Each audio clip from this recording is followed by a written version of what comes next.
नमस्कार मित्रांनो, आपल्या सर्व सिद्धांत या यूट्यूब चॅनलवर आपलं स्वागत आहे.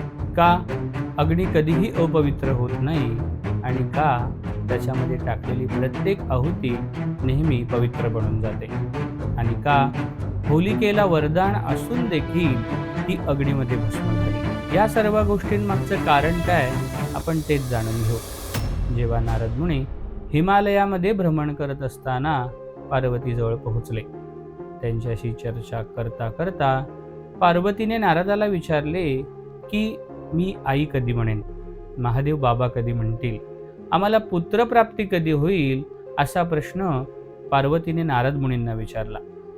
नारदांनी थोडा विचार केला आणि म्हणाले की तुम्हाला पुत्रप्राप्ती कधी होईल हे मला माहिती नाही, पण महादेव मात्र आधीच बाबा बनले आहेत.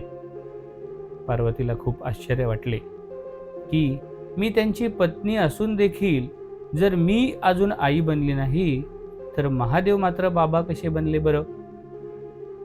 तेव्हा नारदाने पार्वतीला सांगितले की जेव्हा महादेवाने तुम्हाला पुत्र प्राप्त होण्यासाठी त्यांनी त्यांचं संपूर्ण तेज आणि पावित्र्य एकत्र केले, संपूर्ण शक्ती एकत्र केली, तेव्हा ती शक्ती, ते तेज अग्निदेवाने कबुतराचे रूप धरून चोरून नेले आणि देवतांच्या ह्या पराक्रमामुळे मी अजून आई बनली नाही हे जेव्हा पार्वतीला समजले तेव्हा जगदंबेने रुद्र रूप धारण केले.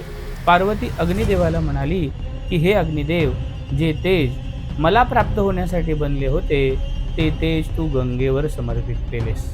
हे अग्नी, तू माझी फसवणूक केली आहेस.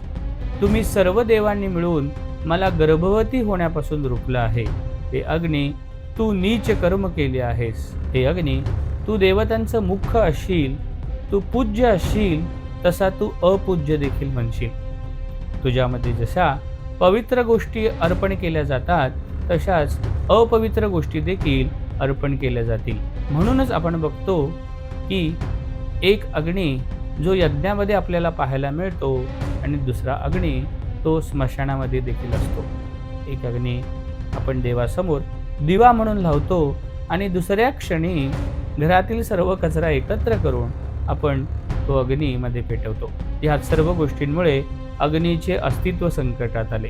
अग्नी हा पंचमहाभूतामधील एक असून देखील पार्वतीच्या श्रापामुळे त्याला खूप दुःख भोगावे लागले.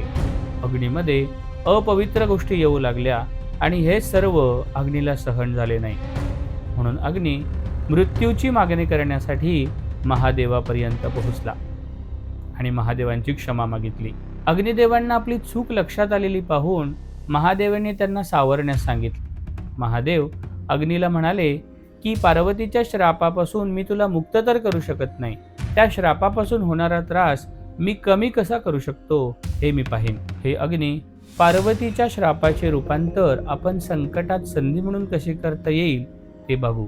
हे अग्नी, तुझ्यामध्ये अर्पण केलेल्या प्रत्येक अपवित्र गोष्टीची अपवित्रता तू नष्ट करशील, तू भस्म करशील. म्हणून आजपासून तुझं नाव पावक असं असेल. आपल्या मनात जेव्हा इतरांबद्दल द्वेष, ईर्ष्या आणि आपल्या शक्तीबद्दल अहंकार निर्माण होतो तेव्हा काय होते ते पाहू. होलिकेला हे वरदान होतं की जेव्हा तुझा जीव संकटात असेल किंवा तुला सर्वात जास्त या गोष्टीची गरज असेल तेव्हा तू अग्नीमध्ये प्रवेश केलास तर अग्नी तुला काहीही करणार नाही. हिरण्यकश्यपने प्रल्हादला अनेकदा मारण्याचा प्रयत्न केल्यानंतर जेव्हा ह्या कटकारस्थानामध्ये होलिकेला सामील केले तेव्हा स्वतःच्या शक्तीचा अहंकार आणि विष्णूवरच्या द्वेषामुळे ती या सर्व गोष्टींमध्ये सामील झाली आणि हिरण्यकश्यपच्या सांगण्यावरून त्याच्या लहान मुलाला लाकडावर घेऊन बसली. एकीकडे एक निरागस लहान मुलगा, ज्याला सर्वत्र भगवंतच दिसतात, ज्याला इतरांचे दुःख स्वतःचे वाटते, जो सर्वांच्या भल्याचाच विचार करतो, आणि दुसरीकडे एका निरागस लहान मुलाला अग्नीच्या मुखाशी देऊन त्याला मृत्यू कसा येईल हे पाहणे. हा विचारच होलिकेला इतका अपवित्र करून गेला की लाकडांनी पेढ घेताच होलिका ही संपूर्णतः नष्ट झाली. कारण ती इतकी अपवित्र होती, त्यामुळे अग्नीने त्या संपूर्ण होलिकेलाच नष्ट केले. आपल्या मनामध्ये इतरांबद्दल द्वेष आणि स्वतःच्या शक्तीबद्दल अहंकार होतो, तेव्हाच आपली बुद्धी ही सर्वात कमी कार्यशील असते. म्हणूनच आपल्या सर्व चिंता, विघ्न, क्लेश, अवगुण या सर्व गोष्टी आपण होलिकेमधील अग्नीत अर्पण करू आणि स्वतःला पवित्र करून घेऊ. या कथेमध्ये आपल्याला समजते, तुम्ही कोणीही असो, तुम्ही हिरण्यकश्यपूसारखे राक्षस असो वा इंद्रासारखे देव, तुमची कर्म जर चुकीची असतील तर तुम्हाला ह्या कर्माचे फळ हे भोगावेच लागणार. ही कथा तुम्हाला कशी वाटली आम्हाला कमेंटमध्ये नक्की सांगा आणि आपल्या सर्व सिद्धांत या यूट्यूब चॅनलला सबस्क्राईब करा.